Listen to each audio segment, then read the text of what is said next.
Ziyarar Netanyahu Amurka a gobe za ta bar baya da ƙura don ya zo da wani intelligence da yake ikirarin cewa ƙasar Iran ta samar da wani nuclear site a can yankin Picas Mountain wanda yana ikirarin a nan ne suke kirkirar nuclear program a daidai lokacin da ake yarjejeniya. Jaridar Jerusalem Post sun rawaito wannan, sannan da New York Post duk sun hakaito wannan. Sun ce zai zo da wannan evidence in zuwa White House a gobe. Amma masana sun tabbatar da cewa Donald Trump zai yi amfani da wannan intelligence inda Netanyahu zai kawo mashi. Sanadiyar ta faru irin haka a baya wanda shine sanadiyar fadawa ƙasar Amerika da yaƙi da ƙasar Iran. Donald Trump zai iya zuwa ya farmaki wannan Picas Mountain din domin ya tarwatsa wannan nuclear site inda ake kirarin cewa mallakar Iran ne a cikin wannan mountain, sannan ya fita daga cikin wannan yaƙi.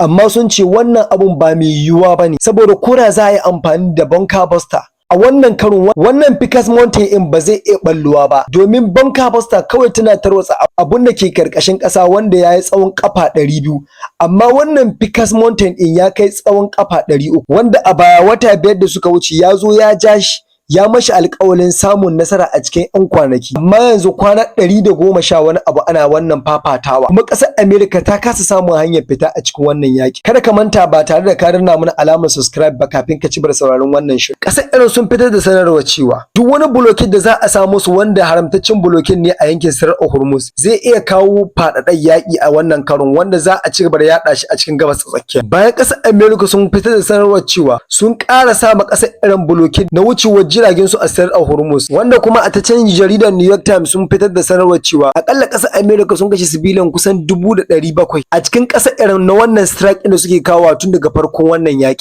An farmaki betsen Amerika da ke Irbil a Iraq wanda ke yankin Kurdistan da manya-manyan drone in ƙasar Iran a yau, wanda an ga gurin na ci da wuta, wanda ana zaton cewa ƙasar Iran ce ta kawo wannan farmakin ko resistance group ɗin da ke cikin yankin Iraq ne suka kaddamar da farmaki akan wannan base in a yau. Wannan farmakin zai iya kasancewa na resistance group in ƙasar Iran da ke yankin Iraq, saboda a yau ma an ga wasu drone in su a Saudiya, wanda Saudiya ta fito ta ce wannan farmaki da aka kawo mata a yankin Jazam sun zargi wasu drone da suke gani na resistance group in ƙasar Iraki, wanda resistance group in ƙasar Iraki sun fito sun mayar da martani. Wannan martanin su ne wanda suke cewa wannan farmakin ba su ne suka aikata shi ba,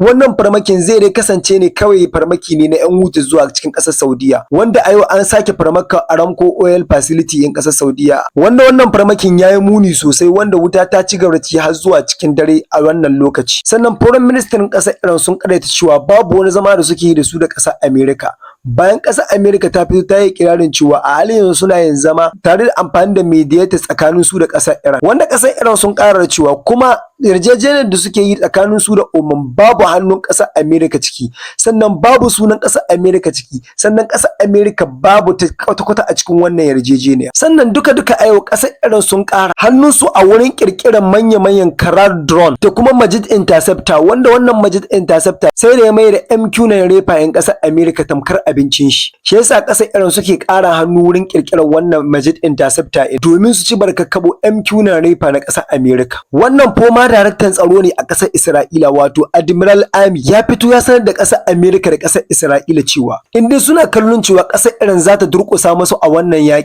to ba san abokiyar gaban su ba, don wannan abun ba zai taɓa yiwuwa ba. Wannan foma darakta ne na Shin Bet ya rika komanda na Chief of Navy a 1996, sannan ya yi rikon minista a fatin Labour a 2000 duk a cikin ƙasar Isra'ila. Sannan a ta Ukraine fa ƙasar Rasha sun zargi ƙasar Ukraine da amfani da drone in FPV drones wurin farmaka wani yanki daga cikin Konstantinopla, wanda ƙasar Rasha sun anshe shi a wancan satin, wanda sun farmaki civilian places wanda mutane biyu ma sun yi injury a wannan karo. Sannan Rasha sun ci gaba farmaka cargo ship ɗin ƙasar Ukraine a wani yanki da ake kira da Port of Nikolova. Sannan Ukraine sun fitar da sanarwa cewa mutum guda ya mutu sanadiyar wannan farmakin da Rasha suka. Sannan daga ƙarshe North Korea sun tabbatar da cewa a yanzu nuclear program ɗinsu ya gama kammaluwa gaba ɗaya, babu abin da zai mai da su a baya, ya riga ya gama zama nuclear power wanda za su yi amfani da shi wurin kare ƙasarsu da kuma kare muradan ƙasarsu a wannan nahiya da duniya baki ɗaya. Da ƙarshe kada ka manta kana jin daɗin wannan shirye-shiryen mu, ya kamata ma ka danna mana alamar subscribe